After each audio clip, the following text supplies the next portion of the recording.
Bonjour à nouveau et bienvenue sur The Master's Voice.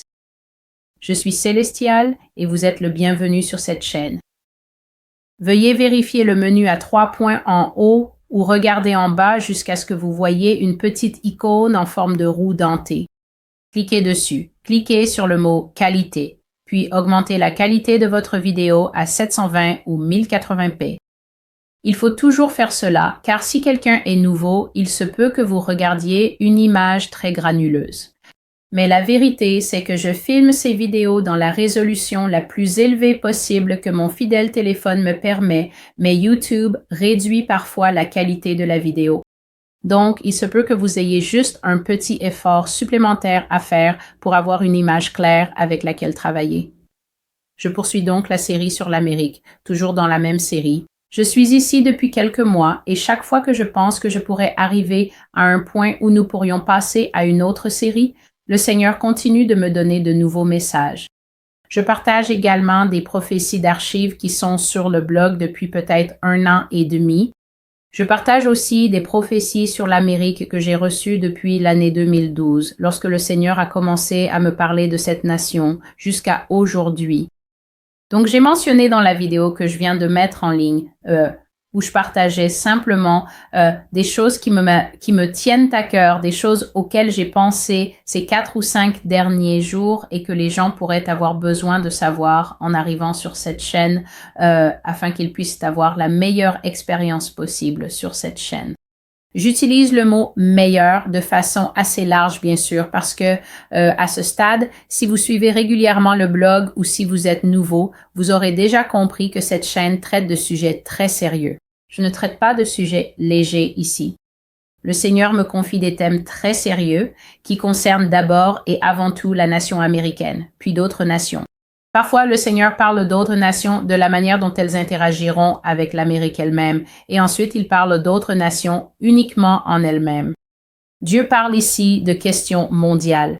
Dieu parle de choses qui sont absolument hors de notre planète. Nous allons aborder d'autres choses, d'autres sujets. J'ai déjà mis ces choses sur le blog, donc si vous le souhaitez, allez sur le blog. L'URL est ci-dessous, The Master's Voice. Vous pouvez tout savoir sur ce ministère ci-dessous. Découvrez la vidéo d'aujourd'hui ci-dessous et allez aussi sur le blog pour voir que Dieu partage des informations sur des choses qui n'ont rien à voir avec nos vies humaines naturelles, notre perspective humaine naturelle. Le Seigneur parle des anges, des esprits et des choses dont les êtres humains doivent être avertis et informés alors que nous avançons de plus en plus dans cette période appelée la fin des temps. Si vous n'êtes pas convaincu que nous sommes dans les temps de la fin, peut-être qu'en restant sur cette chaîne, vous pourriez finir par changer d'avis. Aujourd'hui, je vais donc partager un rêve que j'ai eu. Et je pense que la raison pour laquelle j'ai été poussée dans mon esprit à partager ce rêve, c'est que, comme je l'ai dit dans la vidéo précédente, j'ai observé simplement à partir de ce que les gens disent dans les commentaires, mais aussi de ce que je vois sur les réseaux sociaux de temps en temps, qu'il semble y avoir un décalage très préoccupant entre la compréhension que la plupart des Américains ont de l'avenir qui les attend, même les chrétiens, et la réalité. Je pense que les gens croient vraiment que cette nation est tellement spéciale et sacrée qu'aucun mal ne peut lui arriver. Et même, je crois que c'est quelque part dans les Écritures où le Seigneur fait cette déclaration à propos d'une nation qu'il décrit comme une femme très fière et elle dit « Je suis une reine et je ne connaîtrai pas de jour sombre ». Je veillerai à chercher ce passage biblique sur Google et je le mettrai dans la description lorsque je publierai cette vidéo. Je suis assise en tant que reine et je ne connaîtrai pas la douleur. Et la réponse du Seigneur à cette nation, c'est « Je vais t'abaisser, je vais te renverser, je briserai ta couronne. » Et je sais que c'est ce qu'il dit à l'Amérique. Ce n'est pas une supposition. Cette chaîne n'est pas un endroit pour donner mon opinion personnelle. Ce serait un ensemble d'opinions très étranges et légèrement dérangeants que de simplement se réveiller un jour et de se dire « Je vais aller sur Internet, montrer mon visage, dire beaucoup de choses sans aucune substance. » En fait, vous pouvez savoir que ce que vous entendez ici est vrai, non pas parce que je le dis, mais exactement comme le Seigneur le dit. Les paroles témoignent d'elles-mêmes. Le Seigneur me donne des Écritures lorsqu'il me donne ses prophéties. Si vous allez sur le blog, je dis toujours, ne vous habituez pas aux petits extraits de vidéos. Beaucoup de gens ont simplement l'habitude de grappiller quelques miettes ici et là, sautant d'une chaîne à l'autre. Frères et sœurs, assurez-vous de ne pas manger du sumac vénéneux là-dehors. J'ai écrit les choses que le Seigneur a dites, son enseignement, toutes les révélations qu'il a partagées et les écritures qu'il utilise pour les appuyer.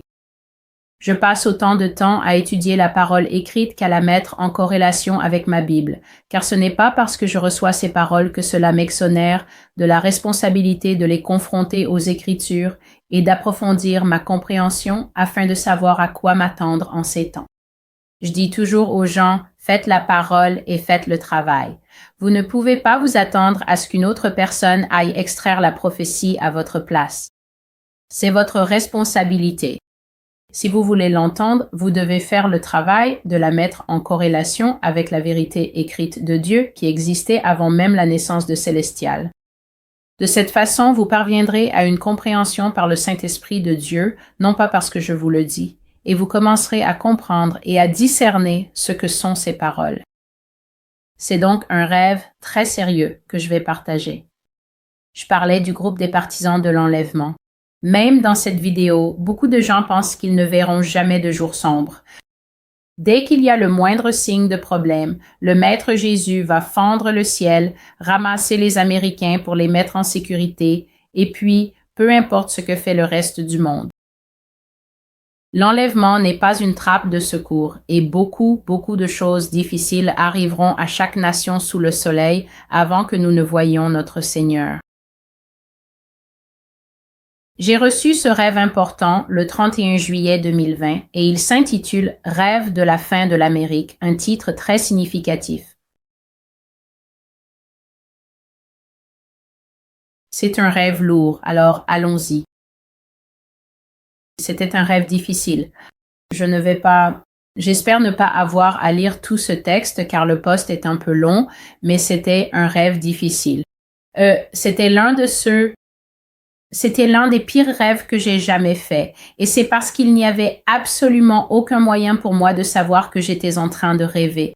Ce rêve donnait l'impression que j'y étais, que ces choses m'arrivaient, mes émotions étaient très présentes, mon ressenti et la sensation de tout étaient très présents. Et c'était l'un de ces rêves que le Seigneur fait venir sur moi. Je ne dirais même pas qu'il me les donne. C'est l'un de ces rêves que le Seigneur fait venir sur moi où, jusqu'à ce que je me réveille dans mon lit et pousse un soupir de soulagement, je ne sais pas que ce n'est pas ma réalité. Je ne sais pas que je ne suis pas dans cet endroit, en train de vivre cette vie, de voir ces choses, d'expérimenter ces choses. Et donc, la façon dont je réagis est à 100% la réaction de quelqu'un qui pense « c'est ma vie maintenant ». Donc, c'était vraiment horrible. Le monde tel que nous le connaissons, et quand je dis le monde, je parle de l'Amérique en particulier, c'est là où j'étais, était devenu un territoire de survie de gangs. C'était comme un mélange entre purge, anarchie, Mad Max et une absence totale de loi et d'ordre, même pas d'unité spéciale des victimes. Tout était complètement détruit et détérioré. Les couleurs principales dans le rêve étaient le noir et le rouge. Il faisait nuit pendant toute la durée du rêve. Que Dieu m'ait montré des extraits de ma vie à ce moment-là ou comment ce sera à ce moment-là parce que bien souvent, le Seigneur m'utilise dans le rêve pour me montrer que c'est la réalité qui arrive. Mais il faisait toujours sombre, c'était toujours la nuit et le rouge représentait le feu. L'Amérique brûlait à chaque coin de rue. Il y avait des incendies partout dans le pays et c'était la lumière de ces feux que nous utilisions pour nous orienter. On aurait dit qu'un événement énorme, vraiment énorme, s'était produit ici. Les bâtiments n'étaient plus que des carcasses calcinées. Les voitures, je me souviens d'avoir vu des voitures et toute la peinture avait fondu sur les voitures. Il y avait des voitures, vous savez, on marchait parce qu'on a beaucoup marché dans ce rêve. C'était tellement frustrant. On marchait sans arrêt et je vais expliquer pourquoi on marchait tout le temps. Il y avait vraiment une bonne raison pour laquelle on marchait constamment. Aucune idée, excusez-moi s'il vous plaît, d'où nous allions.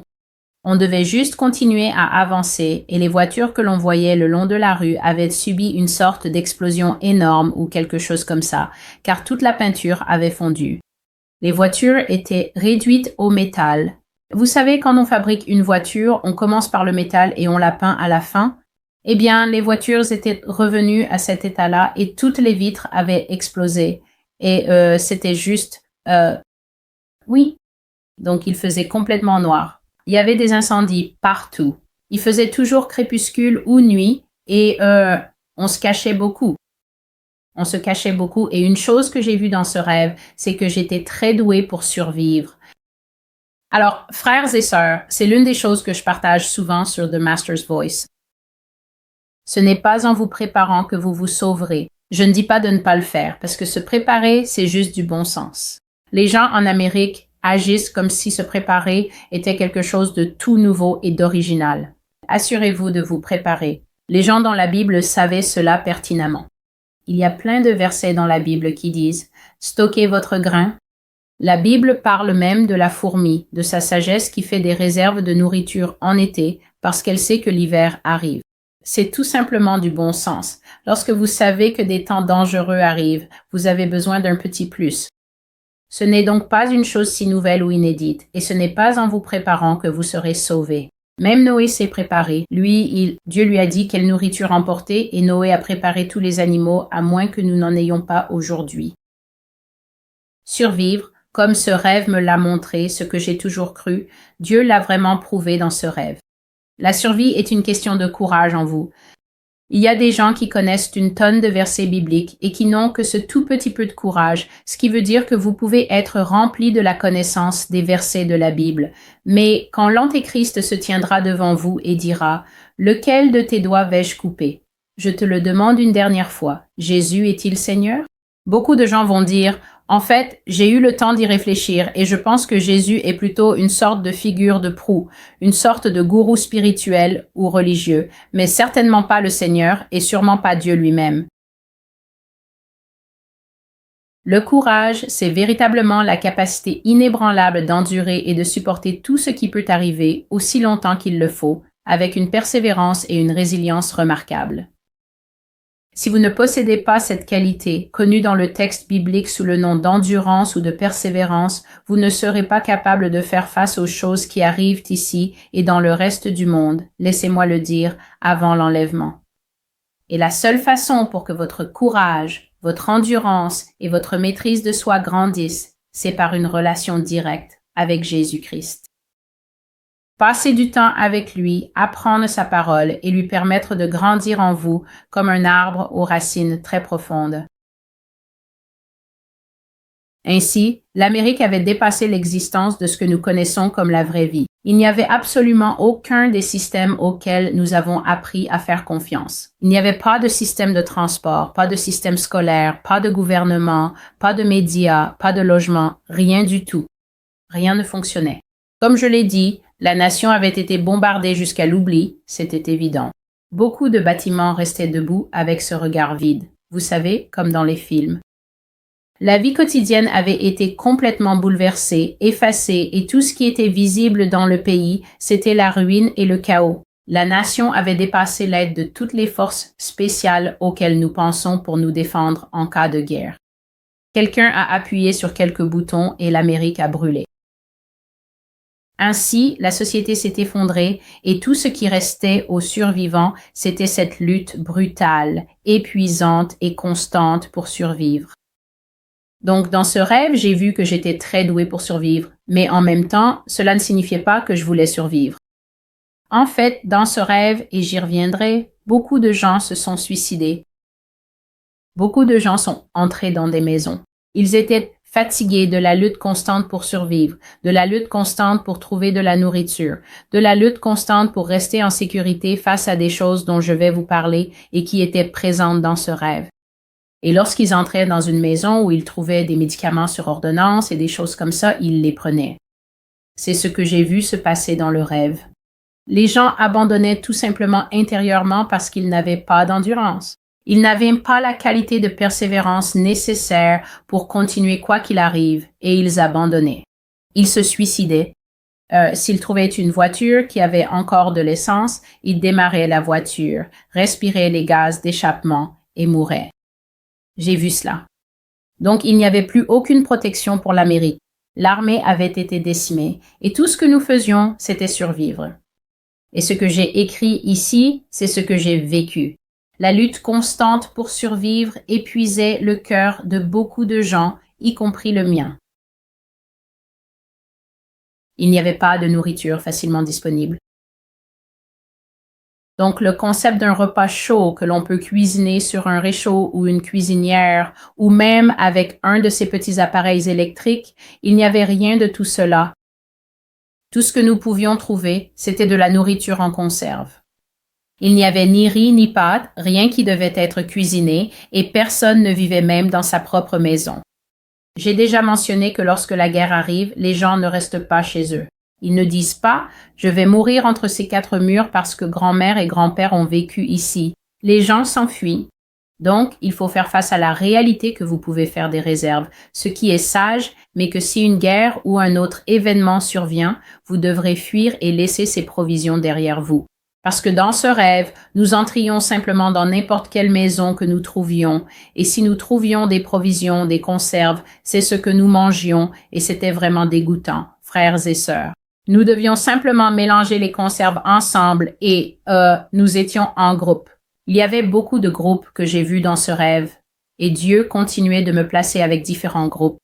Plus cela continuait, plus il me transplantait dans différents groupes, et je voyais comment la survie se passait avec différents types de personnes en Amérique. Donc, si ce rêve est un peu long, veuillez comprendre que j'essaie d'être très fidèle à ce que j'ai vu, car j'essaie de faire ma part pour réduire le fossé entre la compréhension des gens dans cette nation et celle des gens dans le monde entier, où que vous soyez, si vous regardez cette vidéo. J'essaie de faire ma part pour réduire le décalage entre ce que les gens pensent qu'il va se passer et ce qui va réellement arriver. Plus votre conception de la vie future se rapproche de ce que sera réellement la vie dans le futur, mieux vous vous en sortirez par rapport à quelqu'un qui croit en une sorte d'utopie religieuse et à ce qui va réellement se passer sur le terrain. Laissez-moi mettre mes deux mains dans le cadre. Donc, nous devions manger des choses dégoûtantes et tous ces différents groupes avaient des chefs. Et je remercie Dieu parce que nous étions avec un homme formidable.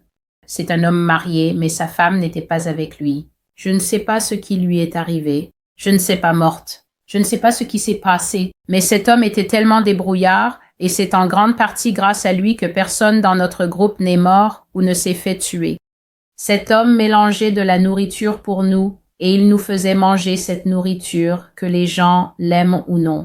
Donc, il mélangeait des choses pour nous en fonction de leur valeur nutritionnelle, mais c'était plutôt dégoûtant. Je me souviens qu'on devait manger des tomates mélangées avec des pommes et tout ce qu'on pouvait trouver dans les conserves.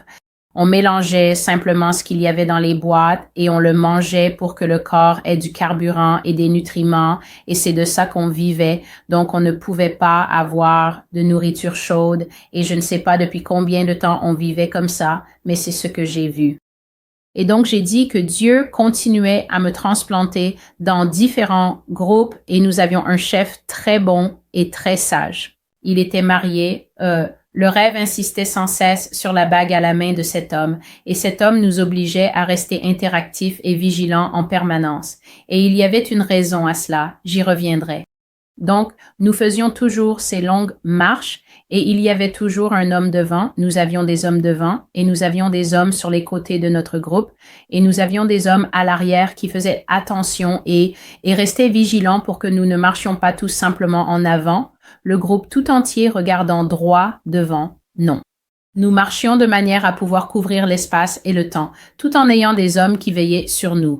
Alors, à cette génération qui ne cesse de maudire les hommes, d'abuser des hommes, d'essayer de les mettre de côté et de créer une véritable guerre des genres, tout ce que j'ai à vous dire, c'est que la personne qui a créé les hommes n'était pas stupide.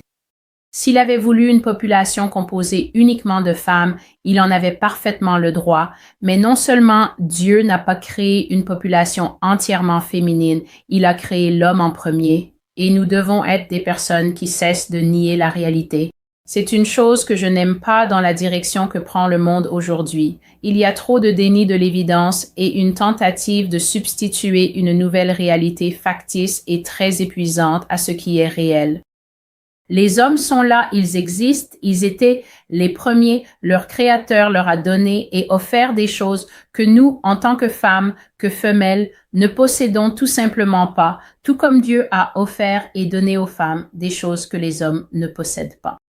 Aucune quantité de rhétorique, aucun vacarme, aucune manifestation avec des pancartes, ni aucun lobbying ne fera disparaître la moitié de la planète, ne la réduira au silence ou ne la rendra moins importante simplement parce qu'il y a, en ces temps de la fin, un mouvement pour que la principauté de Jézabel prenne de l'importance et dise en gros « Adam, va-t'en, Adam, meurs ». Cela n'arrivera pas. Nous avions des hommes dans notre groupe et je suis tellement heureuse qu'ils aient été là, car nous aurions été décimés en un rien de temps si nous n'avions été qu'un groupe de femmes. Cet homme était marié, il était très résilient, il était gentil, il était constant, infatigable et très sage, un homme intelligent et grâce à lui, personne dans notre groupe n'est mort. Et Dieu soulignait dans ce rêve à quel point cet homme aimait sa femme et combien il était triste qu'elle ne soit pas là. Ainsi, à la fin de la journée, après avoir pris soin de nous, nous avoir guidés et maintenus actifs, il nous posait des questions pendant que nous marchions, essayant de garder nos esprits occupés en nous interrogeant et en nous forçant à interagir afin que nous ne sombrions pas dans notre propre désespoir, afin que nous ne commencions pas à nous isoler et à nous apitoyer sur notre sort. Après tout cela, à la fin de chaque journée, nous essayions d'allumer un feu et cet homme s'asseyait un peu à l'écart de nous et caressait simplement son alliance. Personne ne le dérangeait à ce moment-là parce que tout le monde savait qu'il pensait à sa femme, alors personne n'allait lui poser de questions ou le stresser davantage. Et donc, il nous arrivait de rencontrer d'autres groupes de temps en temps. Comprenez bien que nous traversions l'Amérique à pied. Je n'ai aucune idée d'où nous allions. Je sais juste qu'il fallait continuer à avancer et nous avons rencontré d'autres groupes. Ce que Dieu me montrait dans ce rêve à travers mes propres sentiments, je vais vous le partager ici. Si vous restiez assis trop longtemps dans la façon dont le monde était devenu, le monde, l'Amérique, si vous restiez assis trop longtemps, vous deveniez fou. Vous tomberiez dans le piège mental de penser « Je ne peux pas survivre à ça, je n'y arriverai pas ». Nous ne faisions donc que de courtes pauses pendant la journée et notre groupe restait toujours mentalement actif. Mais toute la question que posait le rêve était « Pouvez-vous vivre ainsi et combien de temps pouvez-vous vivre ainsi? Combien de temps tiendriez-vous » C'est donc une bonne question à vous poser en tant que chrétien. Même si vous n'êtes pas chrétien. Avez-vous ce qu'il faut pour vivre dans une dystopie? Avez-vous ce qu'il faut pour survivre lorsque la dystopie quitte la télévision et arrive dans une maison, dans un quartier près de chez vous? Ce sera le véritable test de l'époque vers laquelle nous nous dirigeons. Beaucoup de gens s'endorment eux-mêmes, comme je l'ai dit, ils utilisent des pilules ou ils se tuent avec du gaz dans des voitures, et le Seigneur me permettait de voir à quel point l'humanité est déconcertante sous la pression et le stress. Dans le rêve, j'ai vu que des personnes que l'on penserait être des survivants naturels, je les ai vus s'effondrer. J'ai vu les grands, les forts, les puissants, ceux qui sont très en forme, les gens qui en ce moment dépensent $40 par semaine en smoothies au chou kale. J'ai vu qu'il n'y avait pas une once de la substance nécessaire pour survivre en eux. Des gens forts et en forme, vous savez, les adeptes du CrossFit. Leur corps était solide, mais ils étaient mentalement faibles et l'instinct de survie ne se trouvait pas chez beaucoup d'entre eux. Ces personnes n'avaient aucune direction et beaucoup d'entre elles étaient facilement dépassées. Vous voyez, il est facile de penser que l'on est fort quand on vit dans une société où on fait son jogging le matin, puis on fait un peu de yoga sur son tapis d'exercice. Et parce qu'on a un temple physique solide, cela donne l'illusion qu'on est un survivant. Et en même temps, Dieu me montrait dans ce rêve des hommes et des femmes ordinaires qui se sont levés face à ce qui était arrivé à leur pays, comme de véritables champions. Je me souviens d'une femme en particulier. Elle était jeune, mais elle devenait prématurément grise. Et elle avait tiré en arrière ses cheveux grisonnants, probablement qu'elle les teignait d'une autre couleur auparavant, mais qui prend encore la peine de se teindre les cheveux à la fin du monde. Alors, elle avait attaché ses cheveux en queue de cheval et cette femme était une mère. J'ai vu cette femme et elle portait des lampes de poche. Elle avait des outils, des médicaments, une boussole, des piles. J'en ai vu plusieurs, mais il y avait cette femme en particulier qui se démarquait et elle avait ses cheveux attachés en queue de cheval. Il y avait d'autres femmes. Je me souviens d'une femme que nous avons rencontrée qui dirigeait un groupe. Elle portait un bandana rouge dans les cheveux. Elle portait une chemise bleue avec les manches retroussées. Une femme très pragmatique, une femme plus âgée, très très efficace. Et j'ai vu des personnes comme ça, des hommes et des femmes, des gens ordinaires se montrer à la hauteur et ils disaient à leur groupe, voilà la situation pour l'instant. Si vous continuez à pleurer, vous n'y arriverez pas. Si vous continuez à regarder en arrière, vous n'y arriverez pas. Pourtant, je regarde ces gens et je me dis, cette femme est clairement une femme au foyer. Elle a fait du risotto, elle a soigné les genoux écorchés de ses enfants. Elle gère le budget familial depuis 20 ans, mariée à Arthur ou Marc, ou peu importe à qui elle était mariée. Et maintenant, la voilà avec un pistolet à la ceinture, menant un groupe de personnes dans la rue et ils la suivent comme des petits poussins où qu'elle les emmène. Elle donne à chacun une tâche, même aux hommes grands et forts, et ils sont soumis et obéissants, et ils font ce qu'elle leur dit. Et j'ai vu que ces groupes fonctionnaient, non pas parce que tout le monde voulait être le chef et que chacun se disait « Pourquoi devrais-je t'écouter ?» mais parce que, instinctivement, ils avaient l'envie de survivre et quelque chose en eux était capable d'identifier rapidement qui serait le meilleur leader et d'obéir à cette personne. Et j'ai vu les failles qui étaient révélées dans la psyché humaine, surtout ici en Amérique. La culture de la commodité et la fausse croyance que l'opinion de chacun est valable, également valables, ont été exposées et ont montré de grandes faiblesses dans la façon dont la société fonctionne ici. La société ici s'est étranglée et pendue au point de dire à tout le monde que l'opinion de chacun est valable, si bien que personne n'est capable de dire une bêtise. Personne n'est capable d'apporter une mauvaise contribution à la question générale, mais dans la vie réelle, le bon sens te dit simplement que tout le monde n'est pas sage, tout le monde n'est pas intelligent, tout le monde n'a pas fait l'investissement dans sa personnalité qui lui permettrait réellement de contribuer à la question plus large de manière utile. Et donc, j'ai vu certains groupes, et puisses-tu prier de ne jamais te retrouver dans ce groupe, car j'ai définitivement ajouté cela à ma liste de prières. Certains groupes n'étaient composés que de personnes désunies et pleines d'opinions qui ne pouvaient pas se mettre d'accord, des gens qui refusaient de se soumettre les uns aux autres et qui ne voulaient pas de chef. J'appelais cela les groupes de l'ONU, les groupes Survivor Papouasie-Nouvelle-Guinée, où tout le monde a son mot à dire et où personne, peu importe à quel point il est compétent, talentueux ou manifestement un leader, n'était autorisé à diriger. Ils votaient surtout. Une autre chose que j'ai remarqué, c'est qu'il y avait beaucoup de citadins typiques dans ces groupes. Je ne vais rien édulcorer ici. Sur The Master's Voice, on dit les choses telles qu'elles sont.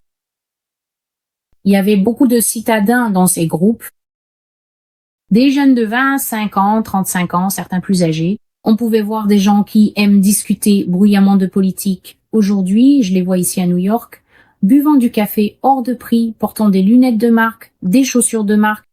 C'est ce genre de personnes que j'ai vues dans ces groupes et laissez-moi vous dire ce qu'elles faisaient.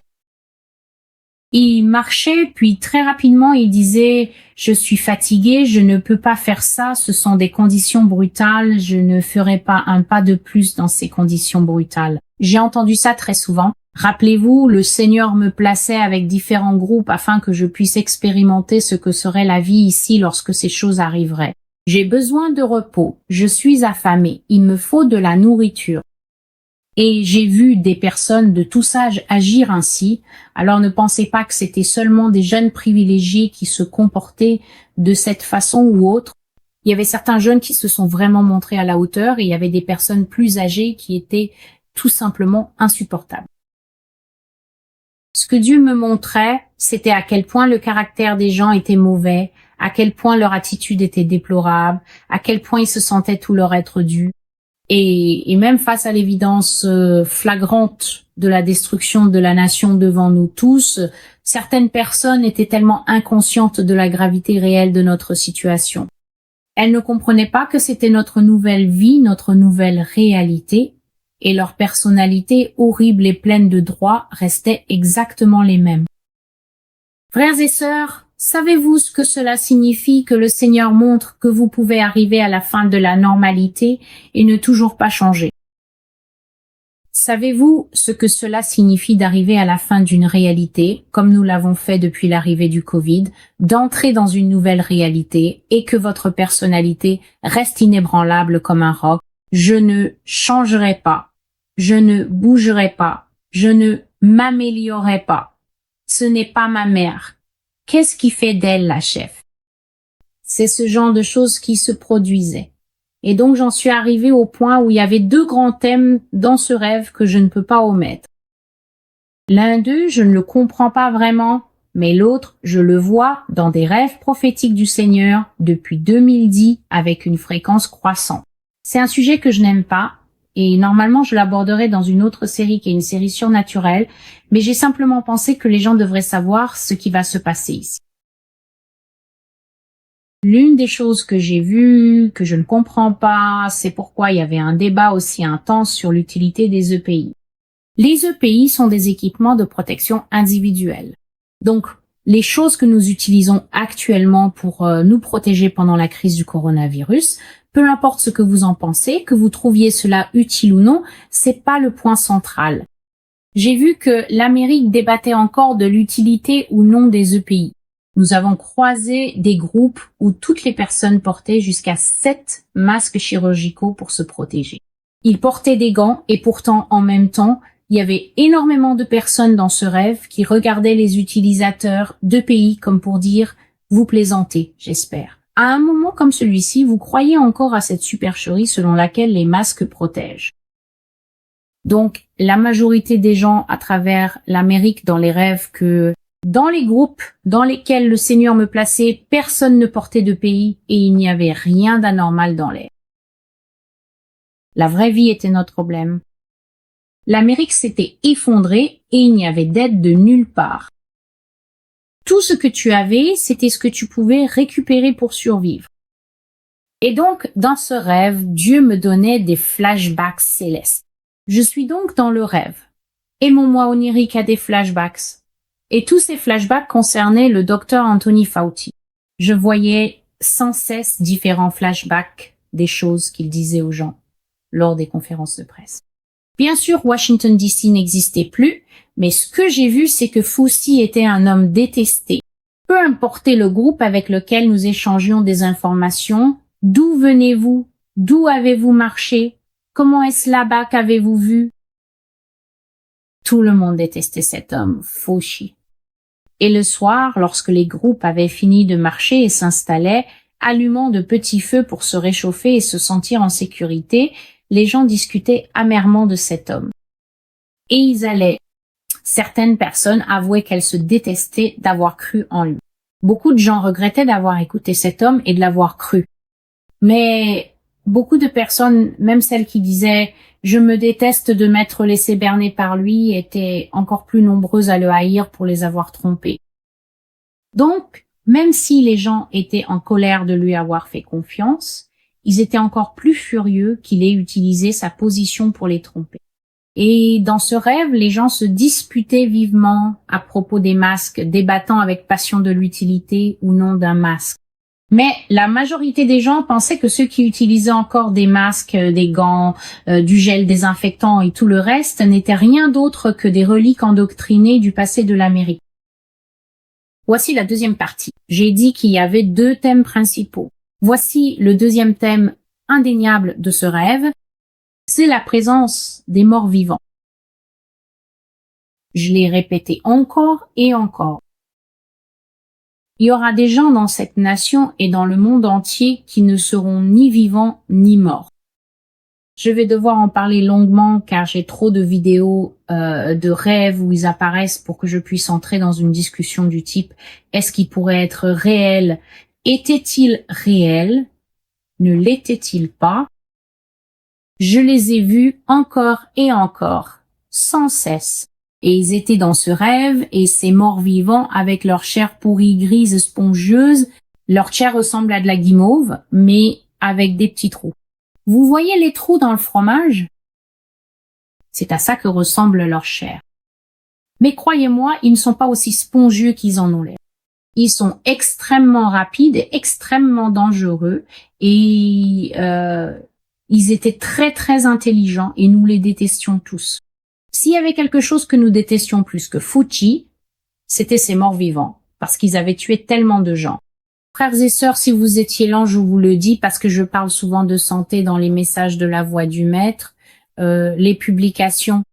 Je dis tout le temps que si vous faites ceci, Dieu m'aime tel que je suis. Comprenez bien, Dieu peut vous aimer tel que vous êtes. Mais si vous n'êtes pas en forme et que c'est quelque chose que vous pouvez corriger, je vous exhorte et vous conseille fortement de commencer à travailler sur votre santé et votre condition physique, parce que il est tout simplement logique que s'il existe des choses qui sont des gens sans en être vraiment capables de courir et de tuer, il vaudrait mieux pouvoir vous en éloigner grâce à la vitesse, la force et l'agilité. C'est juste une réflexion. Ils ont tué tellement de gens, tous ceux qui étaient lents, tous ceux qui ne pouvaient pas courir, tous ceux qui ne pouvaient pas grimper, tous ceux qui ne savaient pas bien se battre. Le taux de mortalité à cause de ces choses était ridicule.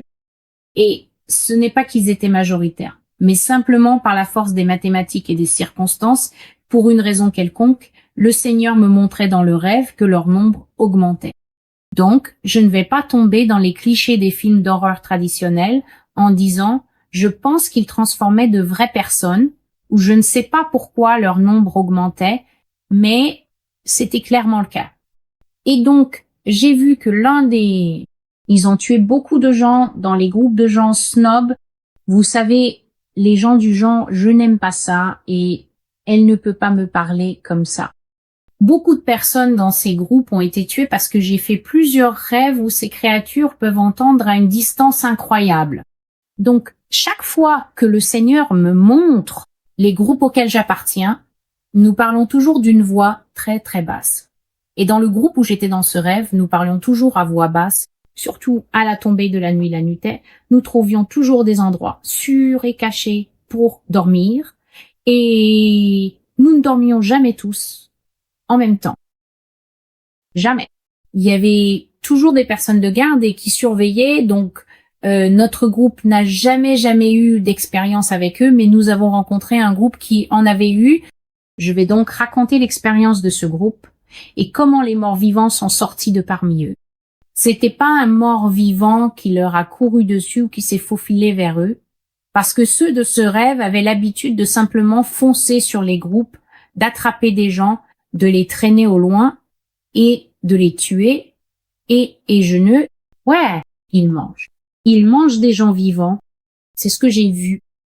Veuillez garder à l'esprit que si vous avez entendu par exemple des paroles prophétiques concernant une dévastation nucléaire qui viendrait sur cette nation, et que vous savez que cette partie est vraie, je vous lis ici une expérience continue où des missiles nucléaires ou d'un autre type étaient arrivés, et dans le processus de la nation allant et finissant là où elle a fini, ces gens étaient là. Ils n'étaient pas morts, ils n'étaient pas vivants, ils étaient je les appelle simplement des réanimés, c'est à dire mort puis revenu. Donc, nous avons rencontré un groupe qui avait un membre devenu l'une de ces choses, et voici ce qui s'est passé. L'un de leurs membres est tombé malade et s'est transformé en cette chose, et c'était une maladie très étrange. Dans le rêve, on ressentait souvent une grande soif. C'était le seul signe que vous attrapiez cette chose ou que vous étiez en train de vous transformer en cette chose. Vous aviez très soif et ressentiez une fièvre constante. Vos ganglions lymphatiques étaient enflés en permanence et puis vous commenciez à trembler un peu. Donc, alors que votre groupe parcourait peu, être 30 ou 40 kilomètres par jour, vous n'arriviez plus à suivre ce rythme. Vous aviez besoin de vous reposer de plus en plus souvent et c'était à cause de vous que le groupe faisait des pauses. À présent, ces signes étaient révélateurs que cette transformation était en train de vous arriver. Et une fois que vous les aviez, Ce n'était plus qu'une question de temps avant que vous ne deveniez cette créature morte vivante. Donc, l'un des membres de leur groupe a attrapé la maladie et même si tout le monde l'aimait, le chef a remarqué qu'il montrait ses signes et il a donc su ce qu'il devait faire. Alors, pendant que ce groupe nous racontait ce qui s'était passé, le Seigneur m'a retiré de mon groupe et m'a placé dans leur groupe à l'époque où cet événement s'est produit. Donc, je suis avec mon groupe, j'écoute pendant que le chef nous raconte ce qui s'est passé et puis tout à coup, je me retrouve dans le passé, je fais partie de ce groupe avec le membre qui est tombé malade et voici ce qui s'est passé. Nous sommes assis autour d'un feu. Nous avions de la nourriture, puis le chef nous a dit « Trouvez. Nous devons trouver une décharge où dormir. Ce soir, il faut qu'on dorme dans une décharge. » Alors, nous avons cherché la décharge, puis nous avons dû passer plus de temps à chercher le bon endroit, et je me souviens avoir pensé « Pourquoi ? Pourquoi est-ce si important aujourd'hui de choisir où dormir ? Il y a plein d'options. Choisissons-en juste une. » Mais toutes les autres personnes du groupe disaient « Non, il faut qu'on trouve un endroit sûr pour dormir ce soir. » Alors nous avons cherché jusqu'à ce que nous trouvions un vieux bus scolaire jaune. Ici, en Amérique, les bus scolaires sont jaunes, pour ceux qui vivent ailleurs et qui ne le sauraient pas. Nous avons trouvé un bus scolaire jaune pour dormir dedans, et le bus était en parfait état, ce qui veut dire quoi? La porte fonctionnait encore avec ce levier de commande. Elle s'ouvrait et se fermait toujours.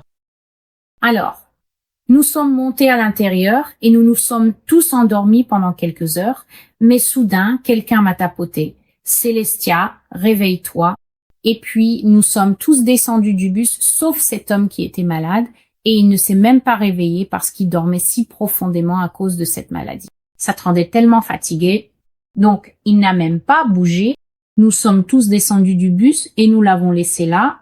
Puis, nous sommes dispersés dans cette casse et avons commencé à empiler d'énormes morceaux de ferraille lourdes autour du bus. Donc, nous avons essentiellement barricadé le bus et nous posions les morceaux de métal aussi silencieusement que possible autour des côtés du bus. Et le chef s'était assuré de tirer et de casser le levier d'une manière ou d'une autre pour que cet homme ne puisse pas sortir du bus. Il a fait quelque chose et le bus s'est refermé derrière nous. Puis nous sommes descendus. Et juste au moment où nous avions presque fini, cet homme s'est réveillé en hurlant. Mais ces cris n'étaient pas des cris humains. Il est impossible que la gorge d'un homme puisse atteindre les décibels que cet homme atteignait, et il faisait trembler le bus. Cet homme avait tellement de puissance, de force en lui, parce que quand il s'est réveillé transformé, et il faisait trembler ce bus. Et je me souviens d'être dehors, terrifiée à l'idée de ce qui se serait passé si nous nous étions réveillés 1 heure plus tard et avions été dans ce bus avec cet homme au moment où il a changé. Et juste avant que le Seigneur ne me retire de cette expérience et ne me ramène auprès de mon groupe d'origine, cette connaissance est venue à mon cœur. Cet homme n'allait jamais mourir. Il allait vivre éternellement dans cet état réanimé. Et j'ai aussi ressenti cela, et j'ai un autre rêve sur mon blog pour le prouver, un rêve qui confirme cette expérience. La connaissance est venue à mon cœur que cet homme avait la capacité surnaturelle de traquer et de retrouver par l'odorat, grâce à la capacité de suivre la matière ADN, et le Seigneur a mis sur mon cœur que cet homme ne cesserait jamais de traquer et de retrouver par l'odorat chacun des membres de ce groupe jusqu'à ce qu'il les ait tous tués. La dernière chose que j'ai vue dans ce rêve, c'est combien de papiers, de propagande, d'avis et de brochures du CDC étaient disséminés partout sur le territoire américain. Où que nous marchions, des papiers volaient autour de nous et ces papiers venaient du CDC. Et ce que j'ai vu sur ces papiers, c'était que faire en cas d'urgence médicale, ainsi que des brochures de la FEMA qui disaient étape pour rester en sécurité en ce moment. Et nous marchions simplement sur ces papiers, les piétinant, et plus personne ne s'en souciait. Donc, ce rêve est très long, et si vous êtes resté jusqu'à la fin, que Dieu vous bénisse. Merci. Ceci est pour votre propre édification et compréhension. Je vais m'arrêter là. Je suis Célestial avec la voix du Maître. Merci de visiter la chaîne. Merci si vous souhaitez partager. Merci si vous avez envie. Merci si vous allez sur le blog et que vous lisez réellement les paroles prophétiques qui s'y trouvent. Que Dieu vous bénisse et je vous retrouve très bientôt. Au revoir.